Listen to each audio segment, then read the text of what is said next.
예, 시작하도록 하겠습니다. 예, 전 안재석이라고 합니다. 오픈스택 한국 커뮤니티 활동도 하고 있고요. 그다음에 현재 KT 클라우드 추진본부에서 클라우드 OS 개발팀장도 같이 맡고 있습니다. 오늘 주제가 이제 그 프로그래머블 하다, 클라우드 컴퓨팅의 이제 그런 주제로 시작을 하는데요. 굉장히 많이 오셨네요. 그래서 시작하기 전에 약간 양해 말씀을 드릴게, 제가 생각보다 발표를 많이 준비를 못했습니다. 그래서 좀 양해를 구하도록 하겠습니다. 그 대신에 혹시 하시다가 질문이 있으시면 꼭 굳이 발표에 대한 질문이 아니라도 오픈스택에 대한 질문이나 여러 가지 질문이 있으시면 던져주시면 제가 갖고 있는 자료들 중에서 다양한 자료를 동원해서 대답드리도록 하겠습니다. 그러면 우선 시작하기 전에 혹시 오픈스택에 대해서 좀 알고 계시다 하시는 분들이 얼마나 되시나요? 굉장히 극소수이시는 걸로 발표이 되니까 그러면 그분들은 포커스를 오픈스택에 대한 소개도 약간 낮추도록 하겠습니다. 그러면 전 시작을 하겠습니다. 오픈스택 커뮤니티는 클라우드 컴퓨팅에 관련 오픈소스입니다. 뒤에서 좀 잠시 설명을 드릴 텐데요. 우선 클라우드라고 하면 사실 굉장히 컨셉이 애매하기도 합니다. 클라우드에 OCT가 주는 거나 드롭박스 같이 어떤 스토리지 공간을 주는 거를 제가 알기로는 대중적으로는 우리나라에서는 클라우드 서비스로 굉장히 처음으로 많이 알려지기 시작했고요. 그 외에도 사실은 빅데이터 하드 같은 경우도 클라우드에 속하기도 합니다. 그 외에 보통 클라우드 컴퓨팅 서비스라고 하면 모두 아시겠지만 인프라에 대한 서비스하고 플랫폼하고 소프트에 대한 서비스가 있는데 특히 오픈스택은 인프라에 대한 서비스입니다. 인프라에 대한 서비스라고 하면 어떤 가상 서버 혹은 가상 스토리지 혹은 네트워크 자원을 가상화해서 어떤 가상된 인프라를 서비스로 주는 걸 이제 인프라 서비스라고 하고요. 그런 인프라 서비스를 구축하기 위한 가장 기본 플랫폼 혹은 기술을 구축하기 위한 이제 오퍼레이팅 시스템을 오픈스택이 그런 오퍼레이팅 시스템에 속합니다. 그래서 그런 이제 컨셉을 좀 두고 보시면 만약에 제가 토요일날 집에 있는데 갑자기 연락이 왔습니다. 서버 32개가 필요하고 각각 서버에는 독립적인 게이트웨이가 있어야 되고, 예를 들어서 닉도 2개가 붙어 있어야 되고, 하나는 공인 IP, 하나는 프라이빗 IP를 물고 있어야 되고, 서버 사양은 2코어짜리 CPU에 메모리 4GB, 디스크 50GB, OS 반은 CentOS 주고 반은 우분투 주세요. 지금 당장 해주세요. 하면 제가 이걸 갖고 할 수 있는 일이 뭐가 있을까요?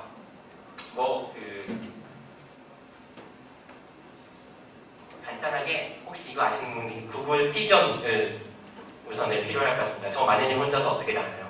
이 구글 피전은 아시겠지만 언제 2년 전인가 4월 1일 날 구글에서 발표한 실제로 구글의 모든 서치 시스템과 인덱싱을 하고 있는 애들이라고 소개된 애들입니다. 굉장히 뛰어난 애들이죠.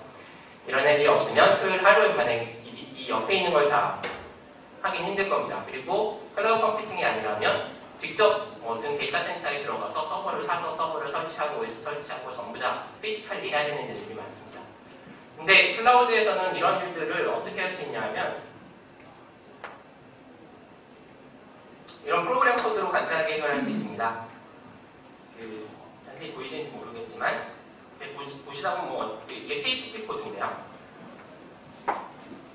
이제 어떤 OS를 어떤 템플릿인데 OS 템플릿 3830이라는 게 이제 레드 OS일 수도 있고 디스크 오퍼링이 어떻고 이런 조건들, 요구 조건들을 다 디파인을 한 다음에 파라미터에서 이걸 그냥 두시켜서 30번 반복시키면 됩니다. 그러면 30개의 서버가 생성이 됩니다.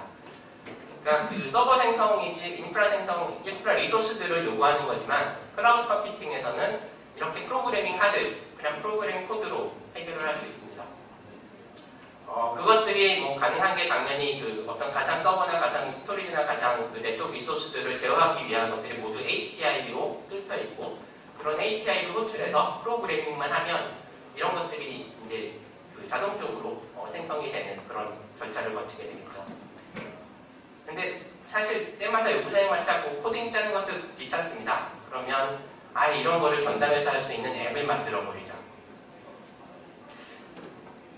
대표적인 그 간단한 프로그래밍 코드로 시작해서 어떻게 보면 가장 궁극적인 모습으로 발전을 할 수 있는데요. 아스가드라는 건 하나의 예입니다. 이거는 넷플릭스 모두가 아시죠? 넷플릭스는 아마존 웹 서비스라는 세계에서 가장 큰 클라우드 서비스를 가장 잘 활용하는 업체로 유명합니다. 자신들이 갖고 있는 모든 그 서비스들을 전부 다 아마존 클라우드로 얹어서 그것도 퍼블릭 클라우드죠. 퍼블릭 클라우드에서 운영을 하고 있고요. 그 넷플릭스에서 얼마 전에 아즈가드라는 그 프로그램을 오픈소스로 공개했습니다. 스크린샷을 좀 보면요. 이거는 그 제가 넷플릭스 그 자료에서 가져온 거라 출처는 반드시 요즘 같은 세상에 출처 안 했다가는 굉장히 곤란을 겪게 되므로 보시면 그냥 애플리케이션입니다. 그러니까 내 어플리케이션이 있죠. 제 어플리케이션도 있고 위에 보시면 AM이라는 거는 아마존의 머신 이미지, 그러니까 아마존의 가상 서버에 어떤 그 OS를 설치해서 가상 서버를 설치할 건지, 클러스터는 내 서버를 어떻게 클러스터링 할 건지, ELB는 로드 밸런싱은 어떻게 할 건지, EC2 같은 경우는 실제로 가상 서버를 생성하는 부분이고요. 있죠?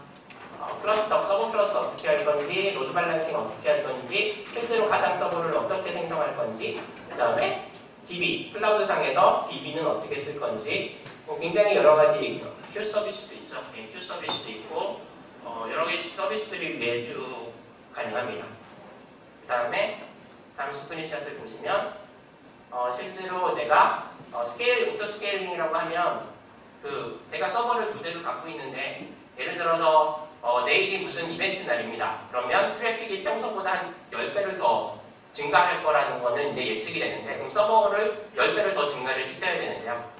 그럴 경우에 그거는 이제 좀 예약된 이벤트이기도 하고 아니면 어느 순간에 제가 트래픽을 모니터링하고 있다 보니까 나는 지금 2대의 웹서버만 갖고 있는데 이게 트래픽이 너무 몰려서 웹서버를 계속해서 증축을 해야겠다 생각하면 그대로 스케일링을 하면 됩니다. 아까 보셨듯이 클라우드 컴퓨팅 상에서는 서버를 증축한다는 건 그냥 프로그램 코드 짜서 버튼을 하나 누르는 것 같기 때문에 그냥 그 순간에 내가 2대 웹서버를 그냥 클로닝을 해서 4대를 만들고 6대를 만들고 서로 로드 밸런싱을 시켜버리면 트래픽이 많아지더라도 충분히 감당할 수 있죠. 그게 끝나면 나머지 만들어진 4개는 그냥 없애버리면 됩니다.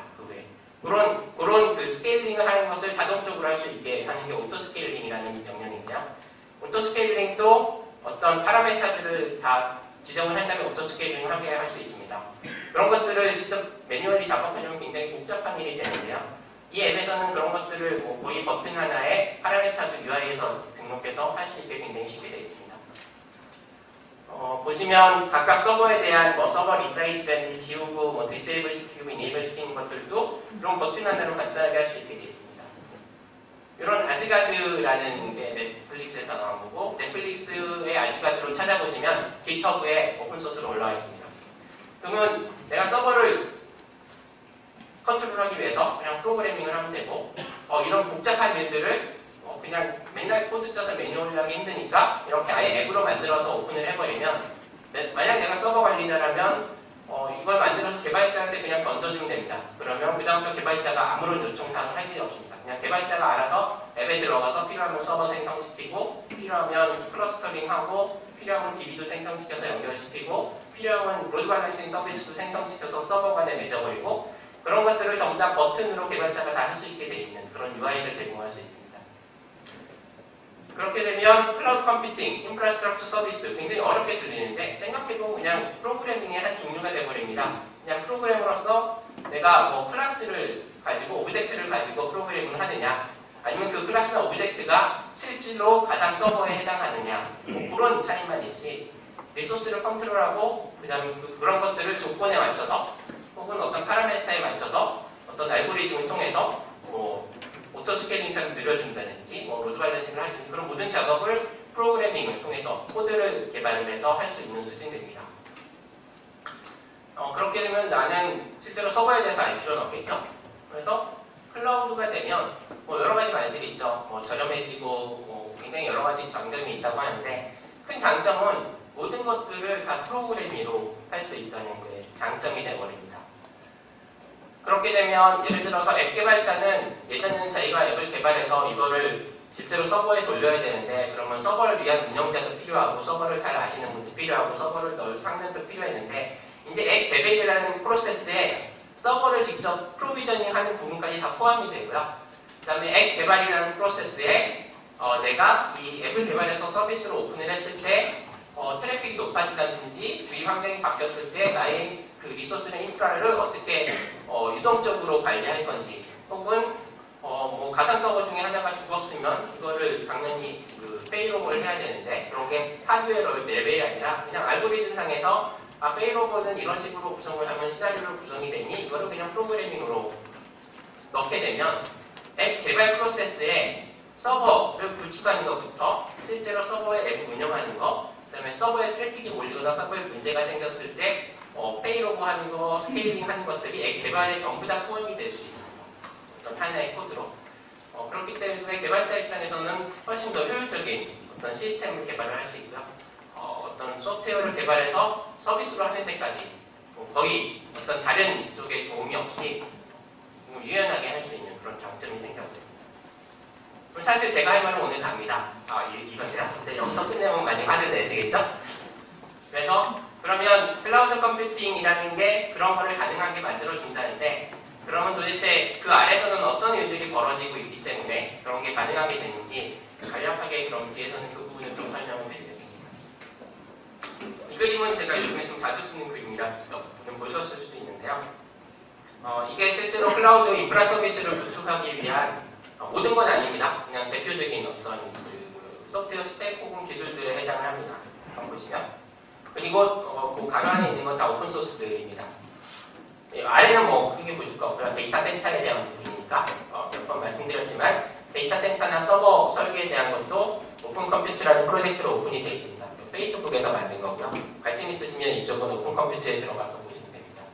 그 다음에 아까 말한 가장 기본, 내가 컨트롤을 해야 되는 가장 기본적인 리소스 단위는 크게 세 분야로 나뉠 수 있습니다. 하이퍼바이저라고 해서 실제로 서버의 CPU하고 램을 가상화해서 가상 CPU와 가상 램을 만들어서 내가 가상 서버를 만들 수 있도록 해주는 그런 가상화 레이어죠. 하이퍼바이저가 있고요. 그 다음에 내 가상 서버에 당연히 스토리지가 필요하겠죠. 그런 스토리지 자원에 대한 스토리지 기술이 있고요. 그 다음에 네트워크가 있습니다. 네트워크는 굉장히 여러 레이어가 될 수 있는데 이 중에서 특히 이제 요즘에 말하는 제가 혹시 이 주제로 하면 프로그래머블한 네트워크 리소스라고 하면 요즘에는 소프트웨어 디파인 네트워크라는 그런 컨셉이 있습니다. 그래서 잠깐 설명을 드릴 텐데 이것도 네트워크에 대한 그 장비 혹은 솔루션들을 모두 다 소프트웨어처럼 프로그래머블하게 컨트롤할 수 있는 그런 컨셉이 되겠습니다. 기본적으로 이렇게 세 개의 리소스들이 있고요. 이런 리소스들을 이렇게 통합 운영하고 제어하고 이런 것들이 사용자가 직접 API를 통해서 컨트롤할 수 있도록 어떤 API를 제공하고 전체적인 그 클라우드 인프라 서비스가 돌 수 있도록 전체적인 운영, 관리, 플랫폼 역할을 하는 애가 여기 있는 매니지먼트 스택 혹은 클라우드 OS라고 부릅니다. 클라우드 OS나 매니지먼트 스택에는 대표적인 오픈소스들이 있고요. 오픈스택과 클라우드스택, 유칼립투스, 오픈네뷸라가 제가 알고 있는 대표적인 오픈소스들이고요. 그 다음에 혹시 그 VMware를 아시면 VMware가 하는 일이 하이퍼바이저 제공하고 이런 매니지먼트 스택 제공하고 그 외에 필요한 툴들을 모두 제공하는 일을 VMware가 하고 있습니다. 근데 그거 대비 오픈소스에 해당을 하는 부분이고요. 이 중에서 특히 오픈스택하고 클라우드스택 같은 경우는 제가 아는 한도 내에서는 뒤에 이 두 솔루션도 굉장히 유저가 많고 활성화되어 있는데 이 앞에 오픈스택과 클라우드스택이 실제로 상용 서비스를 구축하는데 사용이 되는 그 다음에 오픈소스 중에서 전체적으로 가장 많이 관심을 갖고 있는 그 두 가지에 해당을 합니다. 잠깐 말씀드리면 사실 저는 KT에서 일을 하고 있지만 KT 같은 그 통신회사나 서비스 회사들이 클라우드 컴퓨팅을 만들고 싶다. 그러면 그전에는 옵션이 없었습니다. 그냥 VMware한테 연락해서 해줘. 돈 줄게. 그거 외에는 아무런 옵션이 없었는데 이 클라우드스택하고 오픈스택이라는 게 등장을 하고 나서 대안이 생긴 겁니다. 물론 클라우드스택은 이제 엔터프라이즈 버전 라이센스를 지불하고 사용하는 그런 라이센스 버전도 있습니다만 현재는 아파치 파운데이션 프로젝트로 되어 있습니다. 그래서 오픈소스 완전한 오픈소스라고 볼 수 있고요. 이 두 개를 이용하면 나도 저희 같은 서비스 사업자도 클라우드 컴퓨팅을 구축할 수 있는 길이 열린 겁니다. 특히 저렴하게 아마존하고 경쟁하기 위해서는 이제 가격도 중요하죠. 그리고 여러 가지 어떤 비즈니스 요구상의 서비스 요구사항을 만족시킬 수 있도록 내 스스로 유연하게 플랫폼을 이제 고쳐 나갈 수 있는 그런 모델을 발표할 수 있는 게 두 개가 됐기 때문에 굉장히 각광받고 있고요. 그 외에도 서비스를 위해서 모니터링이나 오토메이션, 빌링, 미터링, 어카운트 매니지먼트 등이 필요하고 이런 것들은 매니지먼트 스택하고 인테그레이션이 돼서 굉장히 긴밀하게 같이 하나의 스택처럼 작동을 하게 되어 있습니다.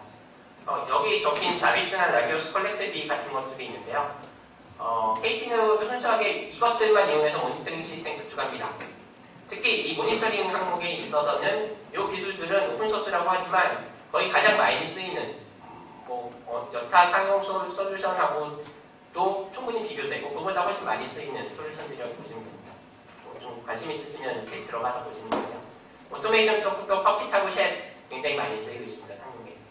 이런 것들이 준비되면 이제 API가 오픈이 되겠죠. 그러면 아까 말씀드린 프로그래밍은 이 API로 호출을 해서 이 API를 이용해서 프로그래밍을 하시면 이 안에 있는 모든 리소스들을 다 통째 운영을 하실 수 있는 그림이 됩니다. 근데 이제 API라고 하면 이게 오픈스택 API도 있고 클라우드스택 API도 있고 아마존 API도 있고 굉장히 다르게 되죠. 내가 아마존 위에서 프로그래밍 해서 해놨더니 오픈스택으로 옮겨보려니까 API가 다 다르면 다 고쳐야 되거든요. 사용자 입장에서 별로 좋지 않습니다. 그래서 요즘에는 이런 멀티클라우드 API들을 하나의 앱스트랙션 레이어로서 묶어서 어떤 공통된 API를 제공할 수 있는 어떻게 보면 프록시 개념일 수도 있고 그런 멀티클라우드 오픈 API 프로젝트들이 많이 있고요. 특히 Jcloud 같은 경우는 자바 라이브러리입니다. 이거는 어떤 역할을 하냐면 자바 라이브러리로서 Jcloud API를 사용을 하면 이 아랫단에 아마존, 렉스페이스, 오픈스택, 클라우드스택 API들이 전부 다 연동이 되어 있기 때문에 아래 사업자에 관계없이 공통된 자바 라이브러리를 가지고 클라우드를 제어할 수 있는 그런 방법을 제시하는 게 Jcloud가 있고요. 파이썬에서는 리브 클라우드라는 프로젝트가 있습니다. 이런 것들은 실제로 라이브러리로서 사용 솔루션에 많이 인테그레이션 되고 사용되고 있고요. 이 위에서 이제 여러 가지 플랫폼이나 어플리케이션들이 이제 움직이게 됩니다. 그래서 사실 이 아래단이 이렇게 넓긴 한데 개발자 입장에서는 아주 자세한 기술까지 알 필요는 없습니다. 대신에 내가 어떤 특징을 갖고 있고 클라우드라는 건 어떤 특색을 갖고 있고 또 API를 어떻게 사용을 해야 될지만 알고 계시면 충분히 사용이 가능하고 이런 것들을 어플리케이션에 개발을 하실 때나 혹은 이런 것들을 가지고 실제로 비즈니스 아이디를 만들어서 앱을 만들어서 파는 그런 모델들이 굉장히 다양합니다. 그래서 아까 말씀드렸듯이 API 상면에 뭐가 있는지를 좀 말씀을 드리면 앞에 말씀드렸듯이 이제 클라우드 오픈스택 기준으로 하면 이런 리소스들을 다 인테그레이션 되어 있게 하고 그 다음에 API 제공, 포탈 제공합니다. 그래서 좀 더 자세히 말씀드리겠습니다. 좀 복잡해 보이는데요. 간단하게 좀 설명을 드리면 크게 보면 아까 컴퓨터하고 그 다음에 스토리지하고 네트워크 세 개의 리소스가 있다고 말씀드렸습니다.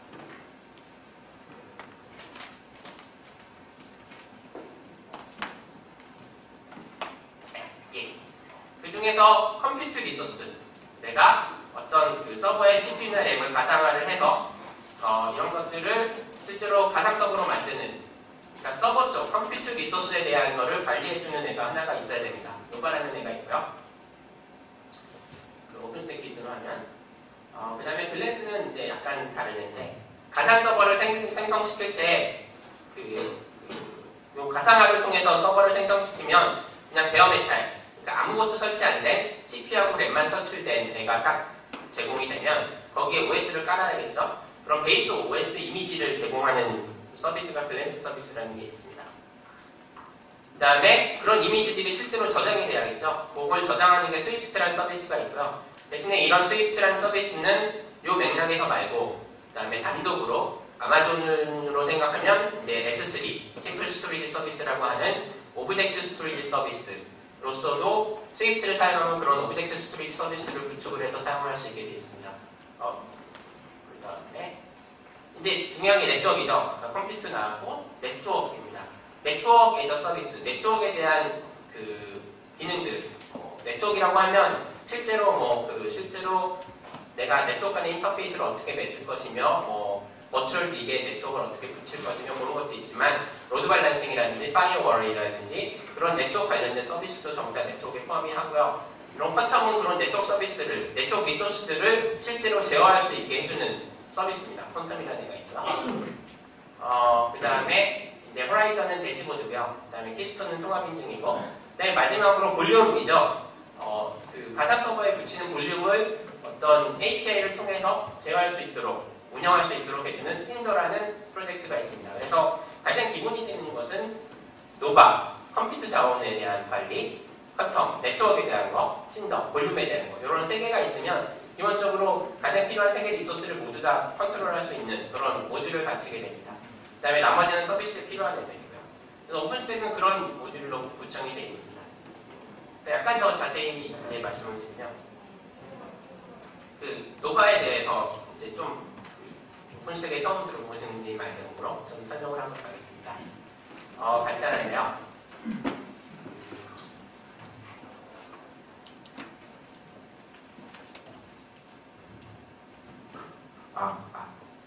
얘가 하나는 통째로 노바입니다. 하는 일은 가상 서버, 컴퓨터 자원을 제어하는 일인데요. 좀 더 자세히 들어보면 하이퍼바이저라는 애가 아까 말씀드린 KVM 젠 실제로 CPU를 가상화하는 애죠. 얘하고 연결이 돼서 어떤 얘를 매니징하는 혹은 들어온 요청에 대해서 얘한테 요청을 실제로 수행해달라고 요청하는 매니저가 하나 있습니다. 노바 컴퓨터라는 애가 하나 있고요. 당연히 어떤 요청, API의 요청을 받아서 필요한 부분으로 요청을 해야 되는 API 단이 있고요. 그 다음에 스케줄러라고 하면 예를 들어서 가상 서버를 하나 만들어주세요 라고 요청이 들어오면 제가 가상 서버를 만들 수 있는 서버가 실제로 5대가 있으면 이 중에서 어디다가 가상 서버를 만들어야 되는지 정해야 됩니다. 예를 들어서 서버 A는 이미 80% 이상이 운영 중이고 서버 B는 20%만 운영 중이면 당연히 서버 B에다가 만들어야겠죠. 그런 스케줄링을 도맡아서 하는 애가 노바 스케줄러라는 애가 있고요. 그 다음에 아까 퀀텀이라는 노바 네트워크하고 연동이 되는 어떤 연동돼서 명령을 전달하는 노바 네트워크라는 애가 있고, 노바 볼륨은 이 볼륨 스토리지에 대한 어떤 그 관리를 하는데요. 이거는 제가 전 페이지에서 말씀드린 신더라는 프로젝트로 지금은 떨어져 나왔습니다. 이게 약간 오래된 글입니다. 그래서 실제로 API를 받아서 스케줄링을 하고 스케줄링이 된 것들을 실제로 구현을 할 수 있도록 연동을 해주고 그 다음에 필요한 볼륨이나 그 다음에 네트워크에 대한 컨피규레이션을 잡아서 전달해주는 이런 모듈들로 구성이 되어 있고요. 이런 모듈들 사이에 모든 컨트롤 메시지는 중앙의 큐 서버를 통해서 주고받도록 되어 있는 구조입니다. 노바는 이런 구조로 되어 있고요. 네트워크 리소스는 아까 말씀드린 퀀텀이라고 말씀을 드렸는데요. 간단하게 아까 제가 네트워크 서비스라고 말씀을 드렸죠. 그래서 컴퓨터 노바 쪽을 보면 말씀드렸듯이 서버를 가상을 해서 이런 것들을 서비스로 제공하는 것들을 하고 있습니다. 퀀텀도 마찬가지입니다. 기본적으로 네트워크에 대한 것들을 가상화시켜서 가상 서버의 가상 서비스로서 전달이 될 수 있도록 하는 것들이 퀀텀이고요. 퀀텀 좀 뒤에 좀 더 자세히 설명되니까 그쪽에서 자세히 넘어가겠습니다. 근데 아까 그 퀀텀은 어떻게 보면 컨트롤러죠. 매니저에 해당합니다. 그리고 아까 노바도 컨트롤러에 해당하고 실제로 가상 서버, 그러니까 가상 CPU와 램을 만드는 하이퍼바이저라고 했죠. 네트워크도 비슷합니다. 퀀텀은 컨트롤러입니다. 그럼 실제로 네트워크에 대한 리소스들을, 가상 리소스들을 만들고 제어하고 그런 실질적인 역할을 하는 애들이 네트워크 기술들이 있습니다. 그런 것 중에서도 요즘에 가장 이슈가 되고 있는 것 중에 하나가 소프트웨어 디파인 네트워크라는 게 있습니다. 좀 가능한데요. 그래서 간단하게 영어만 짚고 넘어가면요. 이제 소프트웨어 디파인 네트워크라고 하면 간단하게 스위치를 생각을 하시면 보통은 그 스위치 단에 스위치는 단순히 그 네트워크를 연결해서 통과시키는 분배하는 그런 그 데이터 통로 역할만 하는 게 아니라 실제로 이런 네트워크 플로우, 네트워크 흐름을 어디로 보내고 그다음에 얘는 어디로 다이렉트 시키고 그런 실제로 플로우를 컨트롤하는 컨트롤러 자체도 스위치에 들어가 있습니다. 그러니까 스위치가 네트워크에 대한 데이터 통로 역할도 하고 네트워크 서비스를 제어하는 컨트롤러 역할도 하는 게 지금까지의 전통적인 네트워크 장비들입니다. 네트워크 모델이고. SDN이라고 하는 것은 그 두 개가 하나의 스위치에 묶여져 있는데요. 그 중에서 데이터 부분은 스위치에 남겨두고 컨트롤을 할 수 있는 컨트롤러를 밖으로 뺍니다. 그래서 컨트롤러를 밖으로 빼서 이제 그 내가 소프트웨어를 가지고 어떤 컨트롤러를 가지고 각종 스위치를 직접 중앙에서 다 같이 컨트롤할 수 있도록 컨트롤 부분을 완전히 밖으로 빼버린 거를 SDN이라고 합니다. 그렇게 되면 차이점은 뭐냐면 스위치에 컨트롤러하고 데이터가 전부 다 들어가게 되면 내가 뭔 일을 하려고 하면 스위치에 들어가서 직접 해야겠죠. 그리고 하나의 스위치 세팅을 바꿨다고 하더라도 그 굉장히 많은 다른 스위치들에 대한 세팅도 각각 스위치에 들어가서 전부 다 지정을 해야 되고, 그 다음에 컨트롤러의 기능을 바꾸거나 업데이트 시킨다고 해도 각각 스위치 하드웨어에 들어가서 펌웨어 업데이트를 하든 어떻게 하든 그렇게 이루어야 됩니다. 굉장히 불편하고 한 번 정해진 네트워크 토폴로지를 바꾸기가 힘듭니다. 하드웨어 기반으로 완전 묶여버리기 때문에. 근데 컨트롤러를 완전히 밖으로 빼서 소프트웨어처럼 만들어버리면 스위치는 그냥 덤 라인이라고 하죠. 그냥 명령 받아서 데이터만 전달해주는 게 되고요. 모든 네트워크에 대한 제어는 내가 밖에서 컨트롤러를 통해서 소프트웨어로 할 수 있게 됩니다. 그렇게 되면 굉장히 더 유연해지겠죠. 스위치는 그냥 패스만 하기 때문에 스위치에 들어가서 컨트롤을 바꿀 필요 없이 그냥 중앙 컨트롤러에서 바꾸기만 하면 모든 네트워크 플로우를 바꿀 수 있는 그런 개념이 SDN입니다. 그렇기 때문에 네트워크를 좀 더 스위치의 하드웨어에 모두 합쳐져 있을 때보다는 좀 더 프로그래머블하게 할 수 있는 그런 게 되고 있습니다. 오픈플로어는 그 SDN이라는 거를 실제로 임플리멘테이션한 대표적인 어떤 기술 혹은 표준에 해당을 하고요. 이 아래는 두 개를 지원하는 어떤 조직입니다. 근데 이 부분을 잠깐 말씀드리면 제가 아까 말씀드렸듯이 그 SDN은 스위치에서 컨트롤러를 빼버리죠. 스위치를 완전히 그냥 무식한 용으로 만들어버립니다. 그러면 가장 타격받는 쪽이 어디일 거라고 생각하시죠? 시스코. 예. 왜냐하면 시스코는 전 세계 네트워크 시장을 거의 장악을 하고 있고 시스코의 네트워크 장비들은 굉장히 스마트합니다. 모든 기능들이 다 장비에 들어가 있죠. 근데 이 SDN 컨셉이 오게 되면 시스코는 이게 만약 성공을 해서 굉장히 대중화돼 버리면 시스코는 거의 망해야죠. 그래서 SDN은 크게 지금 현재는 두 가지 진영으로 나눠 있습니다. 시스코도 그래서 안 할 수는 없습니다. 그래서 시스코가 하는 것은 간단합니다. 자신들이 갖고 있는 네트워크 솔루션들이 갖고 있는 기능들을 전부 다 API를 뚫어서 그런 API를 통해서 개발할 수 있는 개발 킷을 제공을 하겠다고 말했습니다. 그러면 사용자 입장에서는 다른 거 없죠? 왜냐하면 시스코에서 개발 킷을 제공하기 때문에 이제는 시스코 장비에 들어가서 개발하는 게 아니라 시스코가 제공한 개발 환경 내에서 SDK를 가지고 개발을 하면 됩니다. 그럼 SDN 컨셉하고 정확히 맞아떨어지죠? 대신 오픈플로우 같은 거를 쓸 필요는 없습니다. 대신에 그래서 시스코 영역이 있고요. 오픈플로우 진영 쪽은 원래 컨셉대로 그냥 네트워크 장비들은 덤하게 가자. 그 다음에 우리가 컨트롤러를 제공하겠다. 라고 가고 있는 쪽이 오픈플로우 쪽입니다. 오픈플로우 쪽에는 스탠포드에서 시작을 한 걸로 알고 있는데요. 예를 들어서 니시라 같은 회사들이 있습니다. 얘네들은 아예 가상 스위치와 가상 컨트롤러만 만들어 팝니다. 그런 오픈플로우 혹은 SDN 컨셉에 맞춰서 아주 특화된 BM을 가지고 새로 나온 회사들이 있고요.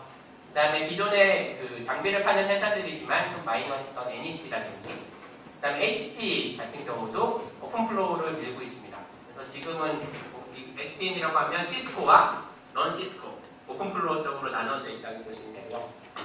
그럼 뒤에서 이제 이게 어떻게 연결되는지를 좀 보여드리고 싶습니다. 퀀텀은 지금까지 SDN을 설명드렸는데 퀀텀이 하는 역할은 뭐냐면 이 뒤에 붙는 기술들이 그런 다양한 네트워크 기술들입니다. 그게 오픈플로우가 붙을 수도 있고 시스코에 버추얼 스위치가 붙을 수 있고 이 뒤에는 뭐가 붙든지 상관없습니다. 근데 이 뒤에 뭐가 붙든지 사용자 입장에서는 이제 퀀텀 API를 공통 API만 바라보게 되어 있습니다. 이런 퀀텀이라는 공통 API가 제공이 되고요.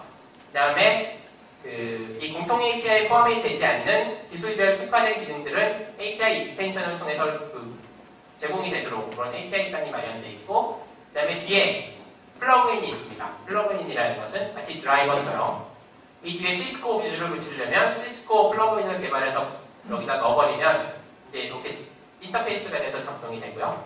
오픈플로우 컨트롤러를 플러그인으로 넣어버리면 이렇게 작동이 됩니다. 그럼 퀀텀이 하는 일은 뭐냐면 오픈스택 혹은 클라우드를 사용하는 사용자 입장에서 실제로 이 뒤에 네트워크 기술이 뭐든지 상관없이 항상 같은 API를 바라보고 항상 같은 API로 프로그래밍을 하고 제어할 수 있도록 하는 어떤 인터페이스를 제공하고, 그 다음에 회사나 조직들이 자신들의 기술을 마음대로 플러그인을 해서 어떤 오픈스택이라는 큰 클라우드 환경에서 서비스로 제공될 수 있도록 할 수 있는 플러그인 구조 두 개를 같이 갖고 있는 게 퀀텀입니다. 지금 현재 플러그인으로 붙어 있는 쪽은 오픈V 스위치, 시스코의 이제 그 버추얼 스위치가 있고요. 1000V 같은 거, 리눅스 브릿지, 뭐 엔티티 데이터는 그 오픈플로우 컨트롤러가 있고요. 미시라가 갖고 있는 미시라가 아까 말씀드린 그 버추얼 네트워크 회사인데요. 걔가 갖고 있는 플랫폼이 지금 현재 플러그인으로 붙어 있고 이런 기술들을 마음대로 쓸 수 있습니다. 이제 보통 제가 왜 네트워크 쪽을 좀 더 많이 말씀드리는지 잠깐 그 배경을 설명드리면, 사실 그 컴퓨터 자원을 제어하거나 그다음에 스토리지 자원을 제어하는 부분은 전부터 배웠습니다. 가상화라는 게 시작된 지 상당히 오래됐거든요. 근데 네트워크에 대한 리소스를 실제로 프로그래머로 제어하고 하는 거는 물론 단일 스위치 단위로서는 됐지만 어떤 하나의 큰 인프라 단위, 서비스 단위로서 네트워크를 가상화를 해서 이런 것들을 서비스로 제공할 수 있는 그런 프로그래머라는 환경을 만드는 부분은 지금까지 가장 많이 어려웠고 뒤떨어져 있었는데, SDN이라는 걸 통해서 가능성이 많아졌고, 그 다음에 오픈스택 같은 퀀텀이라는 어떤 인터페이스를 통해서 실제로 이게 서비스로까지 연결되는 인터페이스가 뚫린 겁니다. 그래서 이런 프로그래머를 한 클라우드 인프라에서는 네트워크 쪽이 가장 좀 중요하게 여겨지고 있습니다. 그래서 네트워크 쪽을 좀 더 많이 말씀드리겠고요. 그래서 이런 기술들이 있습니다. 그래서 간단하게 이제 한 사례만 좀 말씀을 드리겠습니다. 실제로 구현이 어떻게 되어 있는지에 대한 사례를 말씀드리면, 얘는 OVS, 오픈V 스위치를 사용하는 경우입니다. 오픈V 스위치는 가상 스위치입니다. 그리고 이 가상 스위치는 하이퍼바이저, 서버에 그 하이퍼바이저가 설치되어 있는 그 하이퍼바이저에 같이 생성이 됩니다. 이게 하나의 서버이고요. 그것도 하나의 서버이고, 예를 들어서 이 서버에는 젠이라는 가상 엔진이 깔려 있습니다. 그러면 젠이라는 가상 엔진은 돔제로라는 어떤 돔유라는 구조를 가지는데요. 돔제로가 어떻게 보면 실질적으로 CPU하고 램을 가상화를 해서 이런 가상 서버를 제공할 수 있는 것들을 컨트롤하는 애라고 보시면 됩니다. 간단하게는. 여기에 실제로 스위치가 만들어지는 겁니다. 그러면 실제로 내가 서버 하나를 달아서 그 위에 그 하드웨어 스위치를 다는 거하고 똑같은 기능을 할 수 있습니다. 그냥 서버 한 대에 이런 가상 스위치를 통해서. KVM도 젠 같은 하이퍼바이저고요. 근데 그 젠하고 KVM은 하는 일은 같습니다. 하이퍼바이저로서 소스를 가상화하는 일인데 내부 구조가 좀 다를 뿐입니다. 그래서 KVM도 역시 KVM 리눅스 커널에 포함이 되어 있고요. 오픈V 시스템이라는 게 생성이 됩니다. 그러면 사용자 입장에서는 그냥 서버 하나에 스위치 하나가 나한테 제공되는 거하고 똑같다고 보시면 됩니다. 퀀텀이 하는 일은 노바를 통해서 요청을 받으면 퀀텀적으로 요 퀀텀 API로 요청을 넣습니다.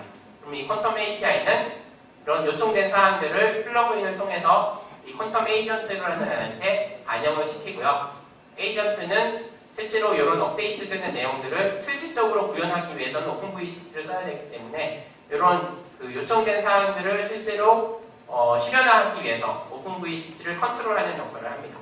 그래서 좀 API를 받아서 이런 것들을 업데이트 시키고 이런 업데이트 내용을 에이전트를 통해서 가상 스위치를 통해서 네트워크에 대한 설정이나 컨피그레이션이나 그런 모든 것들을 구현하는 전체적으로 이런 흐름을 타고 가고 있습니다. 이런 식으로 그 네트워크에 대한 게 가능하게 됩니다. 그래서 사용자는 노바 API를 사용하거나 콘텀 API를 사용해서 사실 이거에 대한 구현에 대해서는 알 필요는 없겠죠? 네트워크 명령을 넣으면 마치 내가 서버 2개를 사서 서버 2개 간의 네트워크를 이어준다든지 포트를 포워딩 시킨다든지 파이어월을 설치한다든지 그런 작업들을 그냥 API를 통해서 프로그램을 하듯 할 수 있게 됩니다. 그래서 말씀드렸듯이 콘텀은 어떤 SDN 기술이 VM하고 연동되게 연결 기술, 연결 고리 역할을 생각하고요. 여러 가지 기술들을 제공한다고 보시면 됩니다. 마지막으로 스토리지 쪽입니다. 스토리지 쪽은 싱글하는 이름을 갖고 있었죠. 이게 실제로 스토리지입니다. 예를 들어서 블락 스토리지 같은 경우는 뭐 네뎁이나 넥센타 같은 상용 제품들이 있는데요. 상용 제품들을 실제로 이 스토리지에 쓰게 됩니다. 물론 상용 제품들도 API를 다 갖고 있긴 합니다. 근데 그 API들은 상용 제품의 네이티브한 API고 이런 것들도 제품마다 모두 다 다르죠. 그러면 신더가 하는 일은 쿼텀이 하는 일하고 똑같습니다. 이런 상용 제품들이 플러그인으로 붙어 있고요. 신더 API라는 게 있어서 노바나 혹은 사용자를 통해서 어떤 볼륨을 생성한다든지 어떤 스냅샷을 뜬다든지 아니면 볼륨을 없앤다든지 그런 명령을 API를 통해서 받으면 실제로 이거를 자신이 갖고 있는 자신한테 등록된 어떤 스토리지 쪽으로 이 명령을 수행하도록 스케줄링을 할 건지를 스케줄링을 하고 그러면 실제로 이 플러그인을 통해서 요청된 사항은 만약 요 아래 네뎁이 붙어있는 네뎁 API를 통해서 구현이 되고 넥센타는 넥센타 API를 통해서 구현이 되고요. 만약 리눅스 파일 시스템이면 얘가 갖고 있는 아이스카시, 만약 아이스카시 커넥션이면 아이스카시하고 LVM 그 명령을 통해서 수행이 됩니다. 그러면 퀀텀하고 마찬가지로 그 사용자 입장에서는 그 클라우드상의 스토리지를 제어하는 것은 항상 공통된 신더 API만 바라보게 되고요. 다양한 기술들은 여러 플러그인을 통해서 붙여서 운영이 되도록 되어 있습니다. 이렇게 그 노바하고 퀀텀하고 그다음에 이런 신더를 사용해서 리소스를 제어를 할 수 있고요. 전체적으로 합쳐보면 뭐 하나의 큰 그 클라우드 컴퓨팅을 한다고 하면 내 컴퓨팅 그 리소스들을 생성할 수 있는 컴퓨터 셀이 있고 여러 개가 있을 수 있죠. 그 다음에 이런 전체적인 컴퓨터 셀에 대해서 공통적인 스토리지 서비스를 제공한다든지 아까 VM, 그 OS 이미지를 기본적으로 제공하는 서비스, 네트워크에 대한 서비스를 할 수 있는 애들이 글로벌 서비스로서 존재를 하게 되고요. 이런 글로벌 서비스들은 그 여러 가지 컴퓨터 셀들이, 컴퓨터 존들이 혹은 그 컴퓨터 서비스들이 사용할 수 있는 전체적인 이런 구조로 사용이 가능합니다. 혹시 그 오픈스택을 좀 아시고 이런 디플로이먼트라든지 논리적 그 스케일 구조에 대해서 좀 더 궁금하신 분은 이거 끝나고 나서 저한테 또 따로 물어보시면 될 것 같습니다. 사실 제 발표는 여기까지고요. 그래서 말씀드리고 싶었던 부분은 그 오픈스택은 클라우드 인프라에 대한 내용입니다. 그래서 어떻게 보면 굉장히 그 스콥이 작습니다. 저같이 뭐 KT처럼 인프라 서비스를 구축하기 위한 사람만 봐야 되는 그런 기술로 생각할 수도 있습니다. 근데 미국 쪽 같은 데서 클라우드 회사들을 보면 여러 가지 벤처 회사들이 많습니다. 그럼 벤처 회사들이 하는 것 중에 대표적인 거를 예를 들면 그 아마존의 인프라 서비스의 API들을 사용해서 그 아마존 인프라를 좀 더 자동적으로 좀 더 편리하게 사용할 수 있는 UI 툴을 만들어서 이 툴을 유료화해서 파는 회사가 있습니다. 라이스케일이라는 회사가 있고요. 라이스케일은 그 아마존을 사용하는 사람은 대부분 사용하는 유료 서비스가 됐습니다. 이거는 내가 인프라를 가지고 있지 않더라도 인프라 서비스가 제공하는 API를 가지고 고객들한테 좀 더 편리하게 사용할 수 있는 밸류를 애드를 해서 이거를 서비스로 만들어버린 겁니다. 그 외에도 그런 클라우드의 API들을 사용을 해서 굉장히 여러 가지 자신들이 아이디어를 구현을 해서 이런 것들을 서비스로 만들거나 혹은 어플리케이션을 만들어서 하는 분들도 있고요. 아니면 좀 더 다른 측면으로 보면 우리 회사가 이제 파이어월에 대한 거를 진짜 잘합니다. 이걸 팔아야 되는데 어떻게 파냐? 그럼 파이어월을 가지고 이것들이 실제로 아마존이 갖고 있는 클라우드 서비스나 혹은 다른 쪽이 갖고 있는 클라우드 서비스에 인테그레이션이 돼서 하나의 서비스로서 사용자한테 제공될 수 있는 그런 모델을 만들면 예를 들어서 사용자 KT에 들어와서 그 클라우드를 사용을 할 때 나는 파이어워가 필요한데 KT가 제공하는 파이어워는 너무 성능이 좀 안 좋다. 그러면 그 회사에서 제공하는 유료 파이어워 서비스를 쓰는 겁니다. 그렇게 자신들이 갖고 있는 그런 기술들을 어떤 클라우드에 붙여서 접목시켜서 또 서비스화할 수 있는 그러니까 API를 통해서 그 클라우드 인프라를 잘 모른다고 하더라도 굉장히 다양한 BM들을 만들 수 있고 다양한 사업들을 만들 수 있습니다. 그런 것들이 현재 미국에 있는 벤처 회사들이 대부분 하고 있는 일이기도 합니다. 그래서 저희가 오픈스택이라는 어떤 인프라에 대한 플랫폼을 하고 있지만 사실 개발자 입장에서 보면 이런 인프라에 대한 거를 이해를 하고 얘가 제공하는 API를 가지고 어떤 아이디어를 가지고 어떻게 개발할지 어떤 것들을 만들지를 고민을 하시면 아마 좀 더 넓게 보시고 많은 좀 좋은 기회를 찾을 수 있는 어떤 기회가 되지 않을까 생각을 해서 오늘 이런 발표를 진행했습니다. 여기까지 해서 오늘 발표를 마치겠습니다. 감사합니다. 네, 시간이 조금 지연되어 있는데 간단한 뭐 커뮤니티나 이런 방향에 대해서 질문 있으시고 한 분만 받아보실까요? 이 앞에 분 저희가 그냥 가서 말씀을 해도 되죠? 예.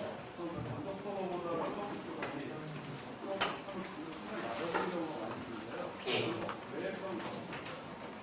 아, 그러니까 그 어떤 정확히 사실. 예.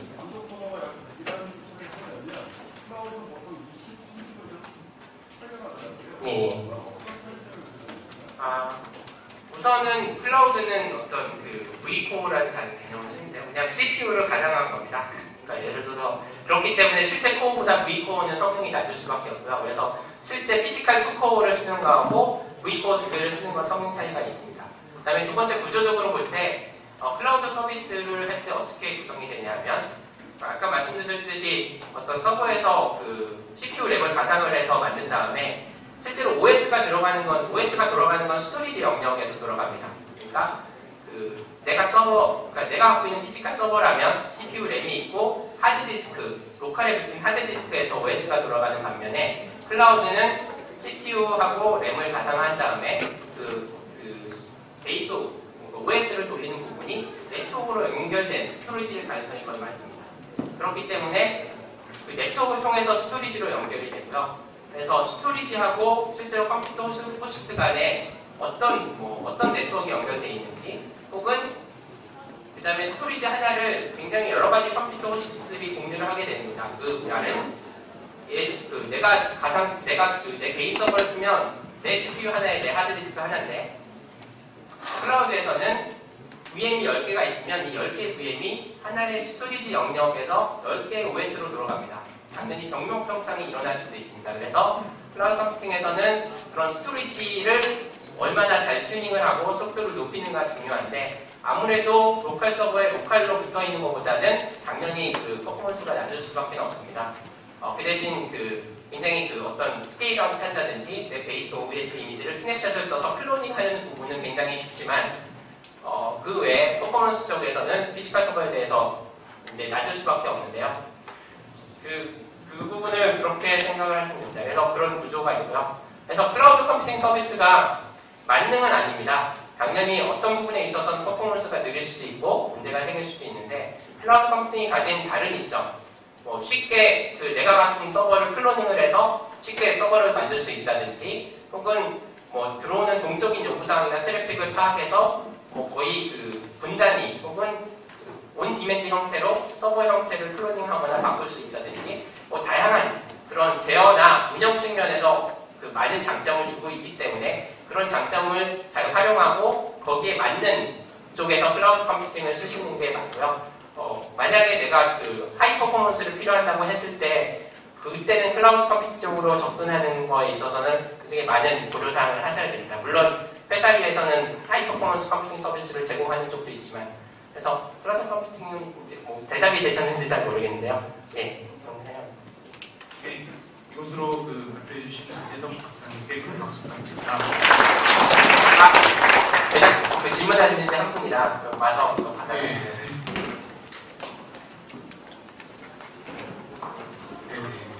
이것으로 모두 마치고요. 저희가 지금 한 15분 정도 휴식 시간인데 로비에 해밍턴하고 커피를 갖다 놨습니다.